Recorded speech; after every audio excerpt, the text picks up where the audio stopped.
Hello, I'm Jan Shepherd, Miss Shepherd, and we are here again to share with you some mindfulness meditation practices, to meditate together and to talk about the practice and hopefully be of some help to you to sustain the practice during this time.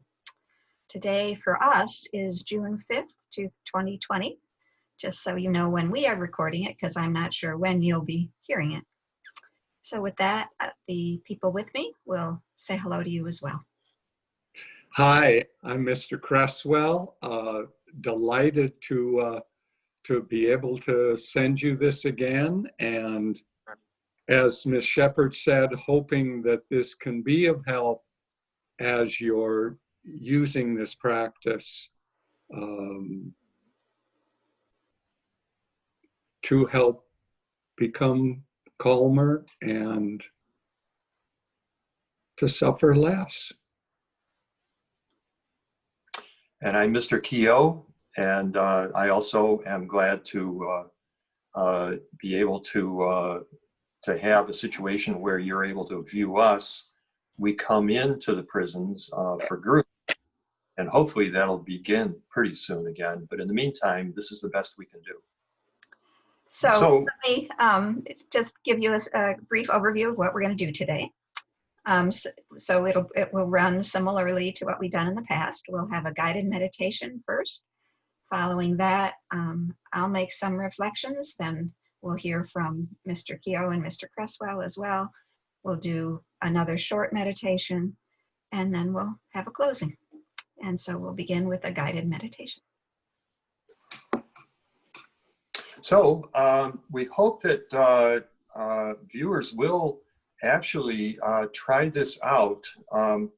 It's one of those things where people can talk to you about meditation and you can listen to it, but until you've tried it, you don't really get it.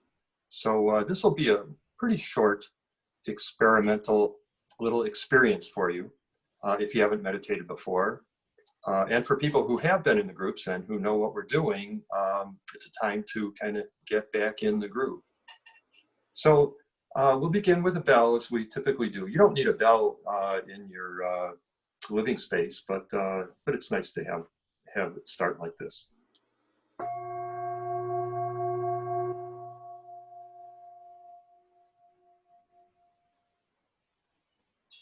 Now, just pay attention to the way you feel right now as you're sitting or perhaps laying down, whatever position you're in. Just notice your body's sensations. Sitting there, notice your weight on the chair. Notice whatever position that you happen to be in terms of what are your fingers touching? Are they touching each other, or maybe they're touching your legs? Just the body sensations. The idea is that we're getting our attention into what's happening, what's present with us right now. Not so much what we're thinking about is going to happen in the future, because that's full of anxiety. And let go of any thoughts about the past. There might have been something happening this morning that's coming back again and again to you. If you can, just let that go too, and pay attention to the way you feel right now. As you're doing this, you probably notice that it's not very easy to keep your mind in one place. And actually, that's not something that's a very practical way to meditate. It's probably most practical just to think about coming back when you notice that your mind is totally drifted away and you've been gone for quite a long time, out of the present. Just come back to the way it feels sitting here. One thing that's maybe most obvious is that although we think we're sitting still, we're always in motion because we're always breathing. And so most of us have an easier time thinking about paying attention to our breath. Notice the movement in and out. To make it more vivid, you might even take a few very deep breaths. Take a nice deep breath now and hold it. Then let it out slowly and do that again. You might even breathe in as far, as deeply as you can. Breathe all the way in and then even a little farther. Hold it for a beat and then breathe out slowly. Just to make the breathing more noticeable and vivid. Then let your breathing come back to whatever is your natural rhythm, whatever it wants to do. But keep an eye on it. Pay attention to it. In and out.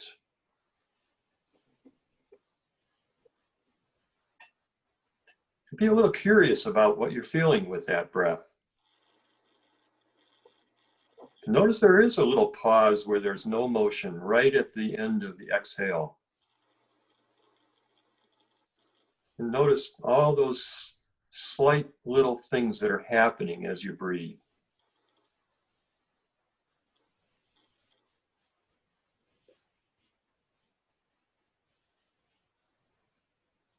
So for the rest of the meditation, the breath is where you can come back if you find that your mind has wandered too far for too long.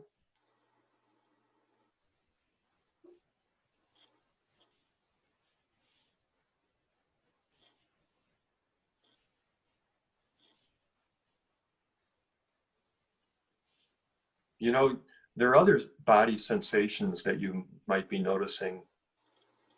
There might be some pain. You know, you may well be sitting with pain. It might be all too familiar with you. Just notice it and then move on to the rest of your body where there are more neutral sensations.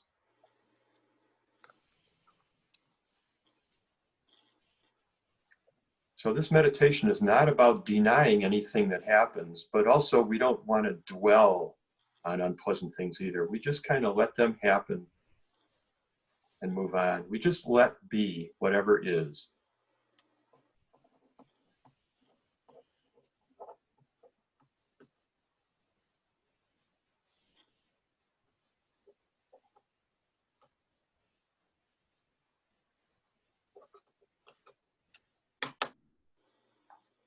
As you're sitting,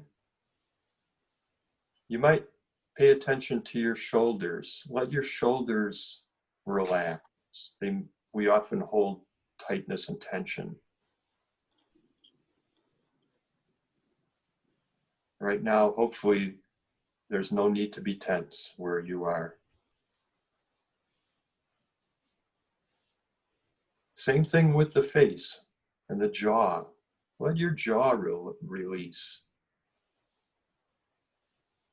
Isn't it kind of interesting how we clench our jaws without even knowing it? Release the jaw.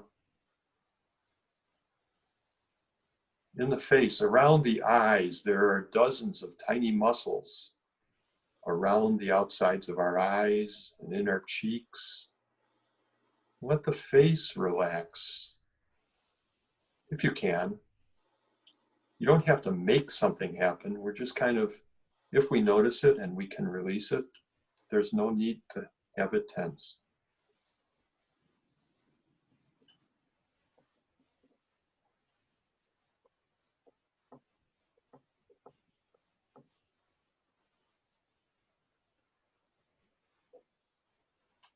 Just remember, whenever the mind has wandered way out into the future or way back into the past or into some random thoughts, just come back, notice the way it feels to be sitting here breathing.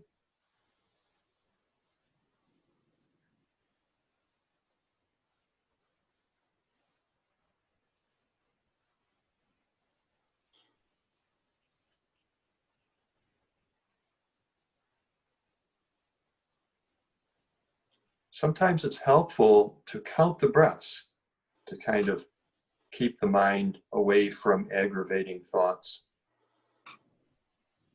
So counting 1 on the in-breath and then 2 in the next in-breath, and then 3,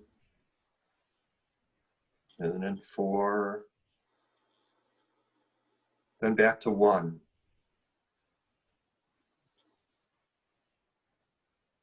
2,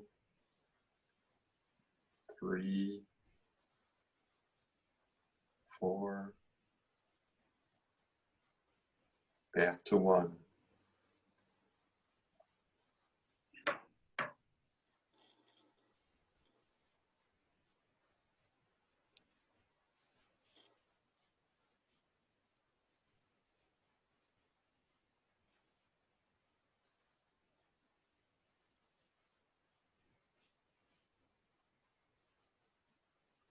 One breath follows the next. Thoughts come and go, but the reality is what we're actually feeling sitting here, right now.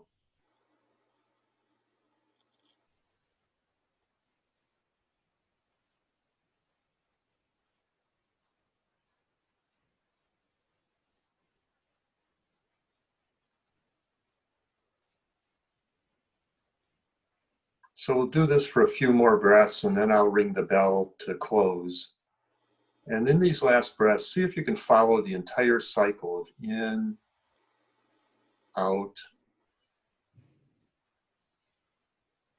all the way around.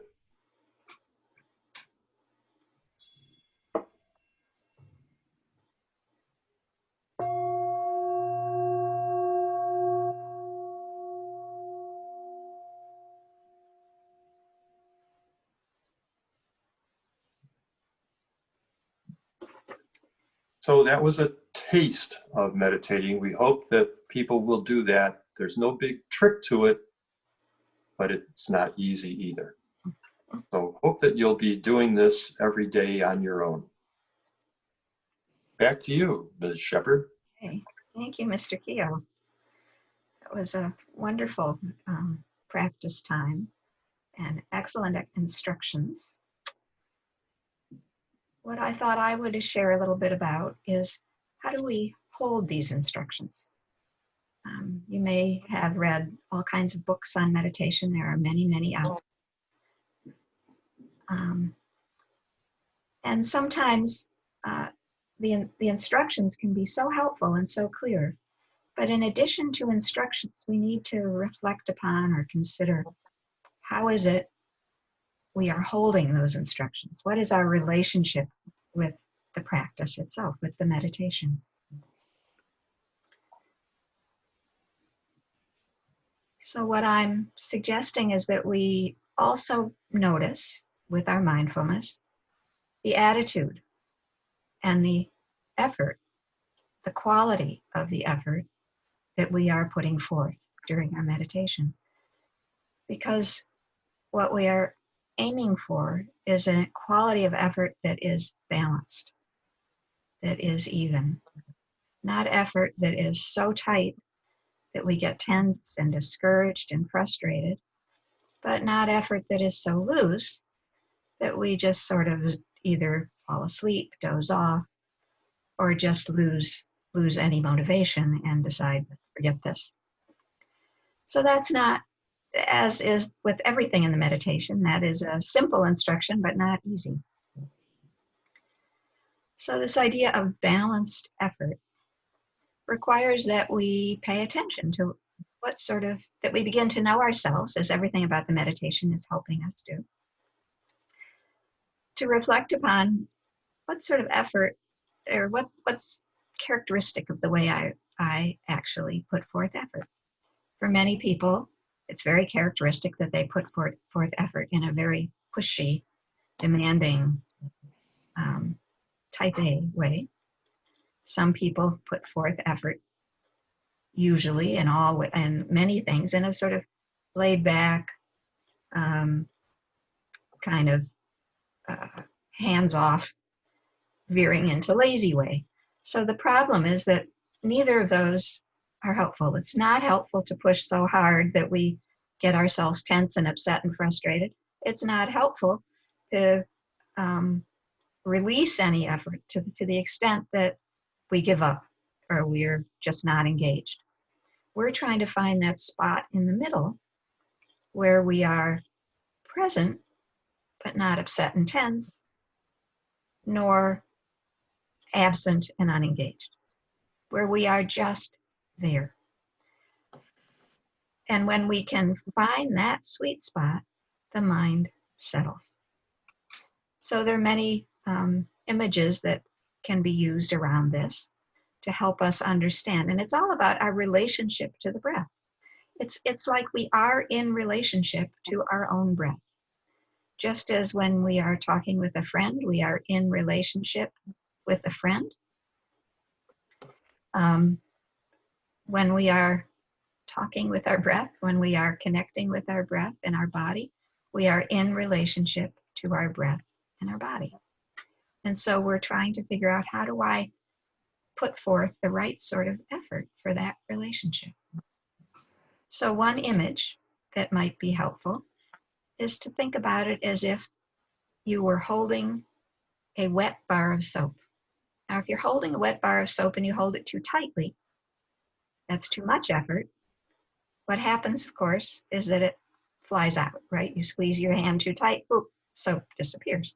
So it doesn't disappear, it flies away, drops, flies out of your hand. If you don't hold it tightly enough, soap is slippery, it slips right out of your hand. That's the not enough effort. We have to find that balance of how do we hold this bar of soap so that it's not too tight and not too loose. And that's exactly what we're doing with the breath. How do I keep my attention with the body, with the breath, in a way that is interested and connected, but not tight and demanding, or loose and absent? And that's a learning. That's what we're learning in our practice. And that kind of engagement and learning is what allows our meditation to relax, to be at ease, to be comfortable.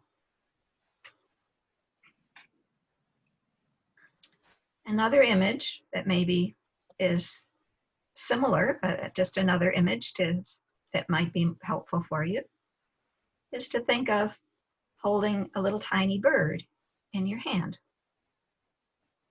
If it's a little baby bird, you have to cup your hand enough that the little bird can't hop around and fall out.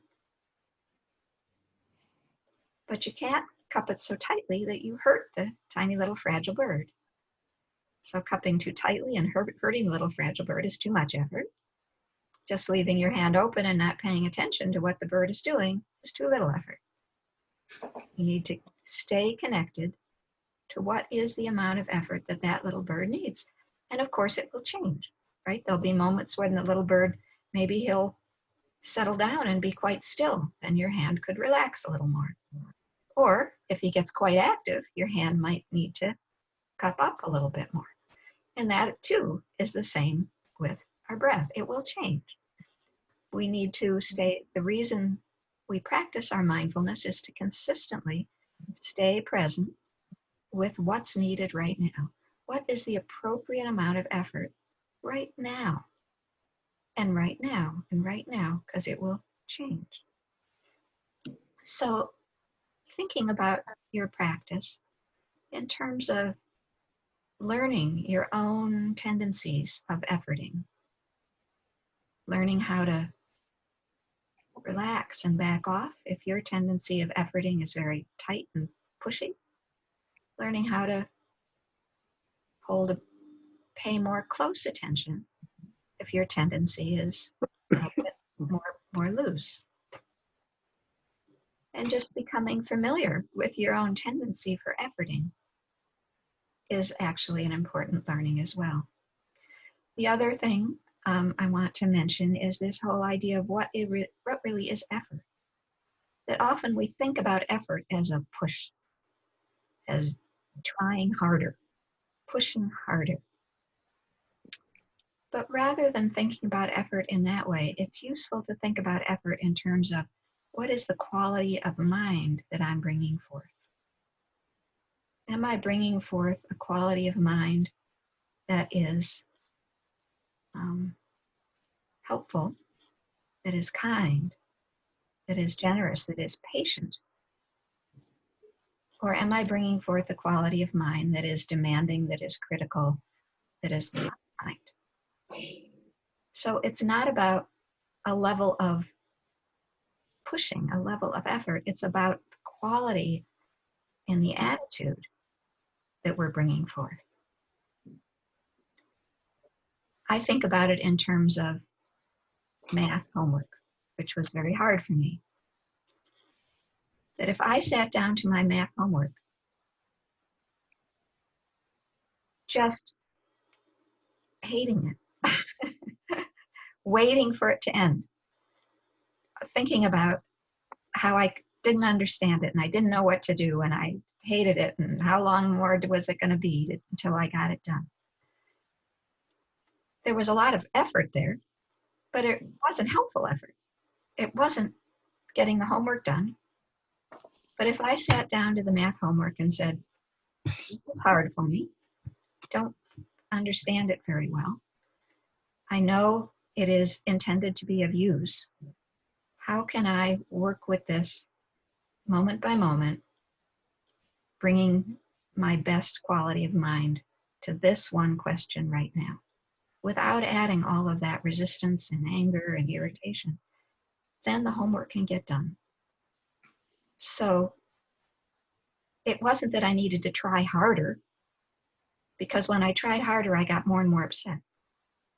It was that I had to try kinder, try gentler, try clearer, try with an attitude that was helpful and saw the situation with some clarity. So in your meditation, the attitude you're bringing is one of kindness, of openness, of softening into this moment, but not releasing your attention. So it's bringing attention that is present. You're not backing away, you're not stepping out. Present, but open, wide, not tightened, widened, softened, relaxed. So these are all learnings. These are all things we feel into. Maybe one final example is to think about any bodily experience you've ever had to learn in the past. Meditation is learning a bodily experience. So if you've learned to ride a bicycle, remember how that was. That you couldn't force riding a bicycle. If you got tense and pushy while you were trying to ride, your handlebars would spin around and you would fall. And if you didn't put forth enough effort and you didn't get your legs pedaling in sync, again, you would fall. That eventually you had to kind of let go of the efforting and the thinking and let your body take the lead. That's also what you do in meditation. Let the breath and the body take the lead. Notice when you are over-efforting or under-efforting. Back away and see, what is the body needing in this moment? What is the breath like in this moment? So this is an ongoing investigation. This is the kind of investigation you will do for as many years as you meditate, and I hope that is many years. And that as you meditate longer and longer, you get more experienced in seeing the subtleties of where you're adding tension to the experience of breathing and where maybe there's not enough mindfulness, not enough attention being practiced. And that is this ability to find that balanced point where our breath is evident and clear and at ease. So we're now going to have an opportunity to hear some thoughts on how we relate to the breath, how we relate to our meditation, from Mr. Cresswell first and then Mr. Keogh.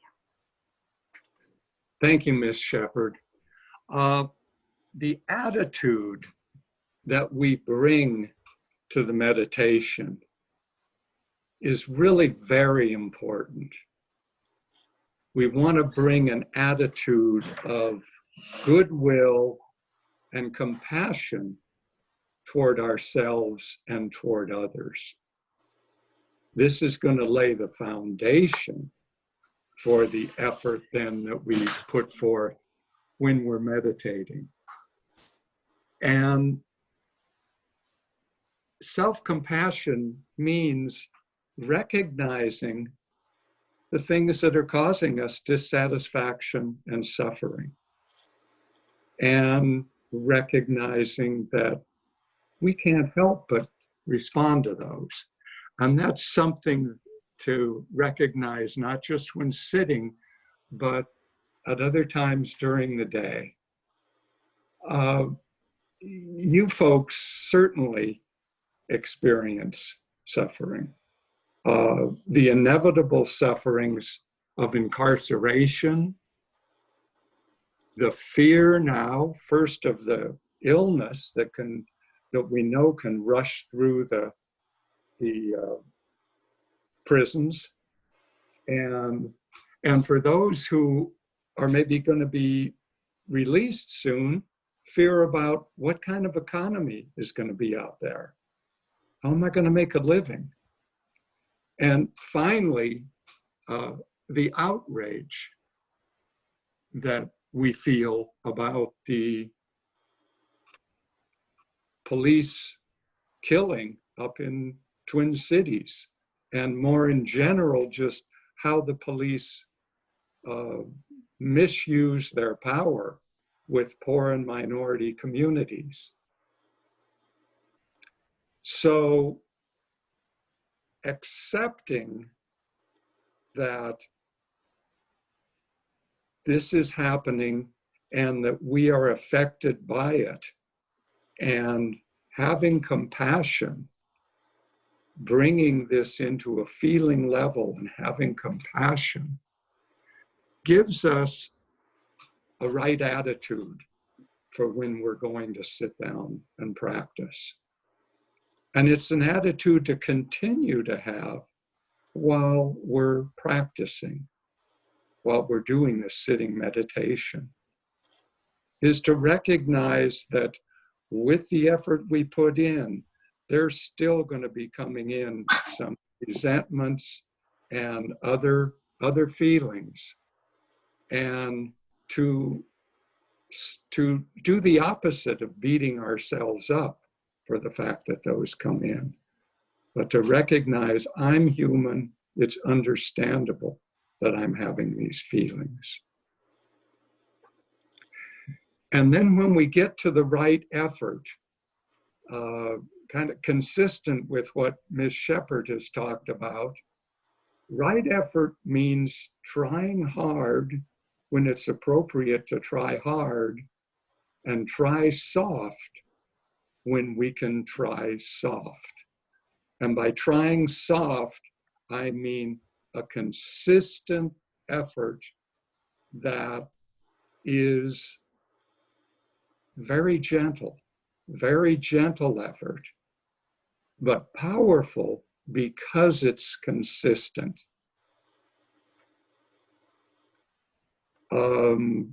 The trying hard, for example, in the sitting, when Mr. Keogh did the counting, this is a trying hard type of part of the practice, where we're trying hard to keep our attention on the present moment, perhaps because we're finding the mind very distractible.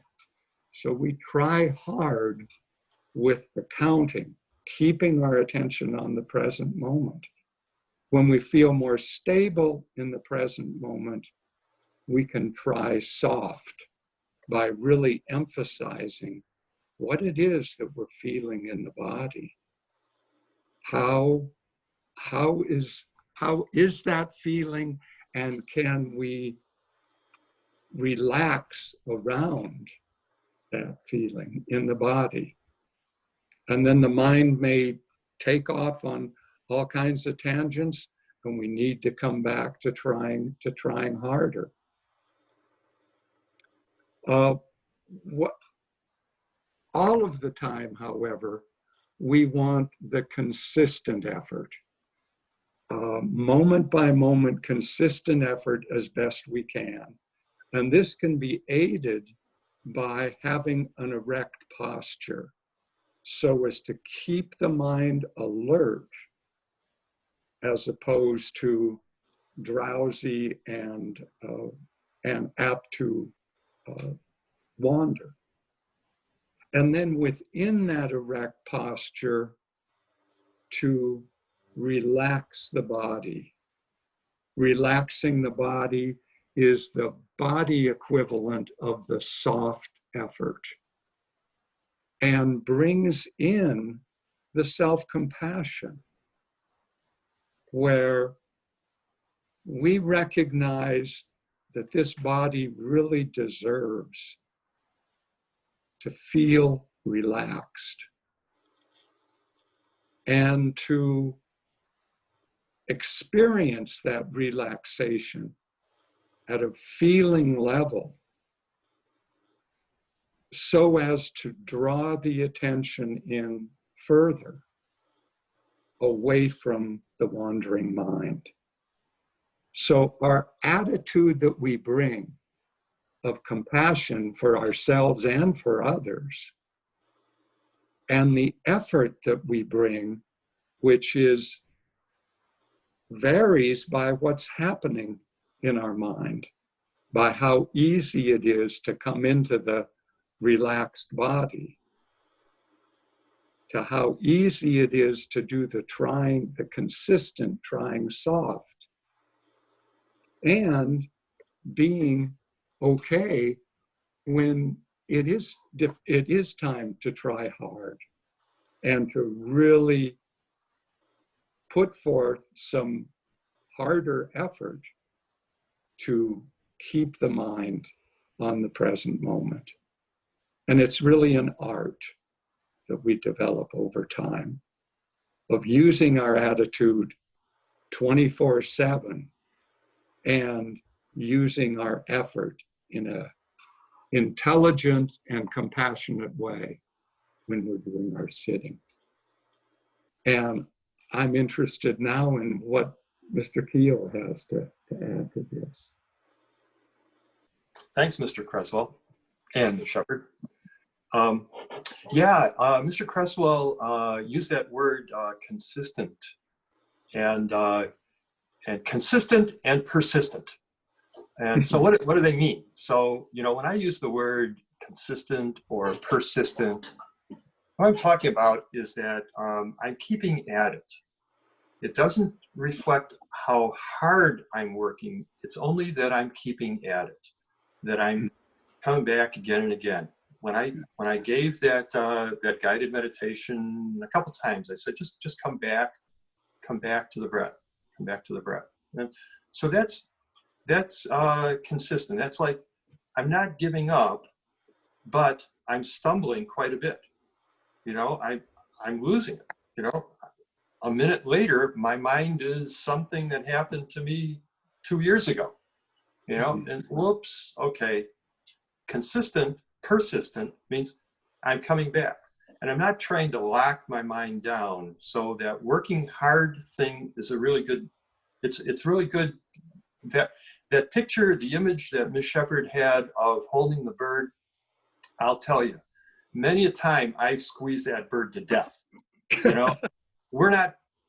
We've been, all three of us have been practicing this for quite a long time, but nobody does this with the ease of riding a bike. It's one of those things where sometimes you got it and other times you don't. Sometimes it's kind of, and then when I realized that and I noticed that, oh, okay, then I can open up again. But it's one of those things where it's constant adjustment. Constant is another word. Constant, persistent, consistent. Those are the words. Not necessarily tight or hard, and not necessarily totally at ease either. So meditation is not zoning out. And I'll tell you, many a time I've been zoned out too. I'll notice, oh, you know what? I was just asleep. You know, that happens to all of us.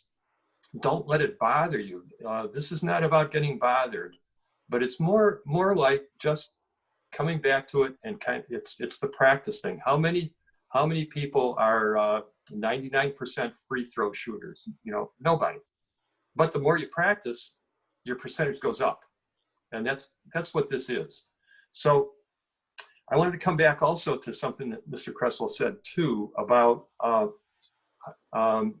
I'm going to tell you what I do usually, and that's when I sit down to meditate. I think about why I'm doing this, and this kind of helps set my frame. I kind of, you know, like, I'm not doing this just because I've got to check it off my daily list of things that I want to do every day. Ideally, what I want to do is kind of come back, why, and if I can keep that why there, you know, right on my mind as I'm meditating, that helps me it kind of motivates me a little bit. It helps me avoid the zoning out part of the too easy part. So I think that's what I wanted to add. And so back to either one of you who would like to comment on the comments. I think maybe we should do another meditation. Ideal. I know. Why don't you do one, Ms. Shepherd? Unless there's a comment that anyone needs to make, sure. I would like to comment that the why that Mr. Keogh refers to very much links in, I believe, to self-compassion. Why are we doing this? Because we suffer and we want to be able to work with our suffering more skillfully. And the why, I think, as well ties into sort of thinking about effort, not in terms of how hard or soft we push or pushing at all, but instead in terms of what's the attitude we're bringing. And the why helps us connect with what is the attitude.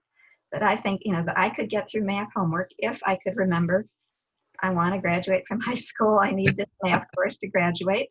I only need, you know, what is the, I have to get through it. I want to get through it. It's something I want to do. It's not easy for me. It's hard, but I want to. And for me, because I think the attitude I often bring is more the pushy kind of attitude rather than the backing off kind of attitude. So for me, the why helps me not get tight around it and just go, oh, right, I don't have to hate this. I don't have to get mad at my teacher or mad at my parents or mad at the school system. I can just remember I actually want to finish this course because I'm interested in graduating from high school. And so that helped me do the homework. And with meditation, as has been said, we do this because we remember the why of, I want to be able to manage this life that's been given to me. I want to be able to appreciate this life that's been given to me. I want to be present for the life that's been given to me. It's a gift. Life is a gift. And I want to appreciate it and be present for it. And so remembering that at the beginning of your meditation, I think, is a beautiful reminder. And thanks very much for that. So let's do another meditation. This one will be a little shorter than the first, probably about 5 minutes. Put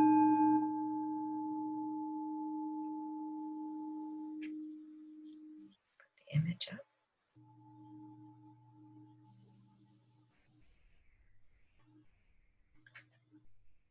So initially, just allowing yourself to check in. Check in with this body, this moment, this breath. What's present right now?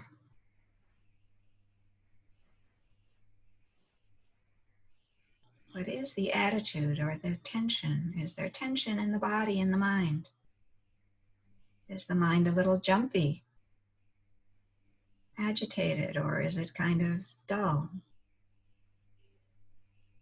Is it immediately leaning into what might happen next or what happened before?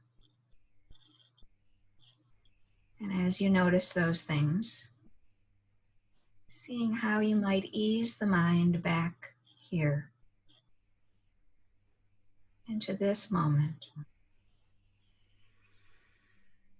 Invite the mind into this moment and this breath. Not forcing it, not lassoing it and pulling it in, but inviting it in, allowing it to gently trust that there might be a place of safety and ease in this moment.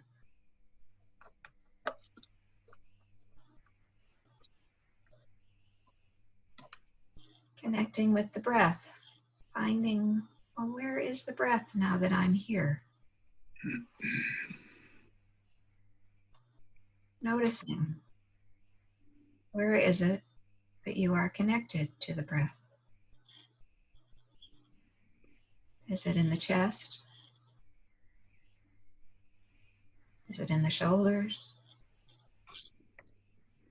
Is it a whole body experience?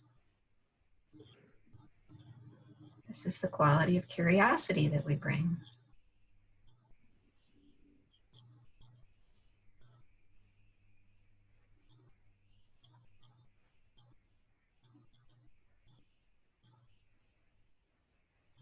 Perhaps what's interesting is the speed of the breath right now.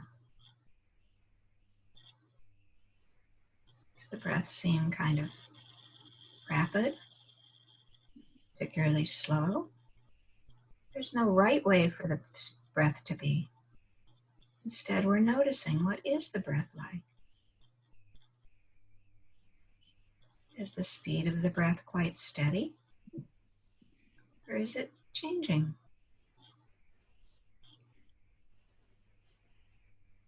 How does the breath feel?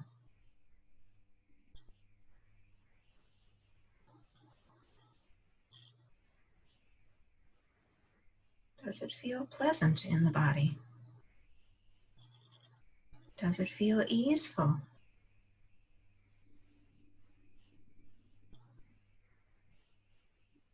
If it doesn't, you identify if that's because maybe you've tensed up.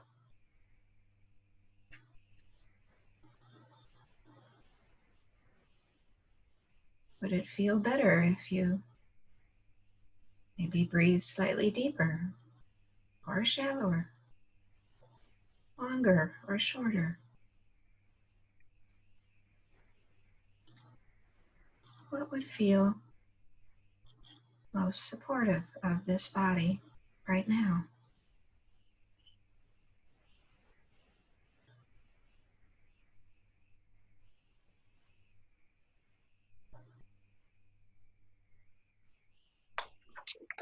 So in our practice,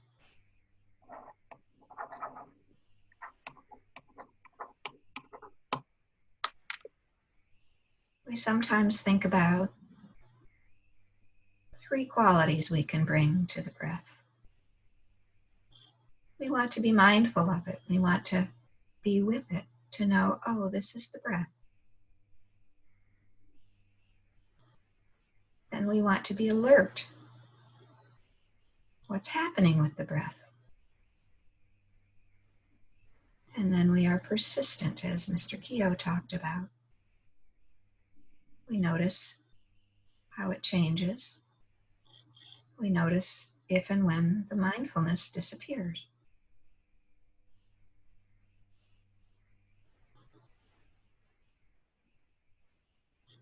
So the mindfulness is to know breathing is present. The alertness is to notice whether we're staying, whether we're still mindful, when the mindfulness leaves, when the mindfulness dissolves, isn't as strong, when we're lost in a thought. And the persistence is coming back, reestablishing the mindfulness every time it dissipates, every time it leaves. It will leave, the mind will wander.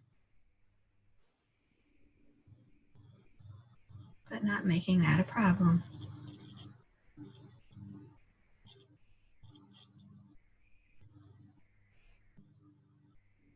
Each time we notice we're no longer present with the breath, we begin again. We reconnect, and we stay there as long as we can, until the next time we notice, oops, not there any longer. And we reconnect again. Consistently, persistently, kindly.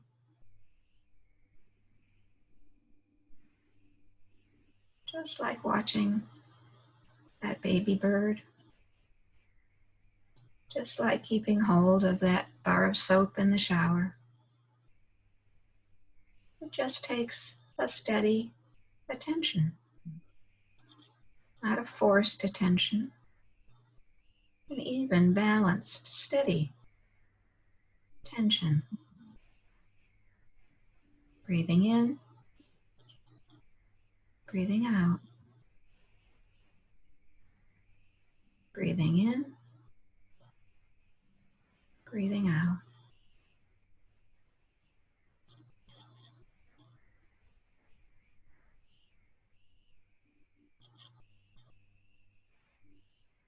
Always beginning again anytime we need to, without any concern about beginning again, knowing that beginning again is the practice, is how we learn to calm and settle and balance the heart and mind.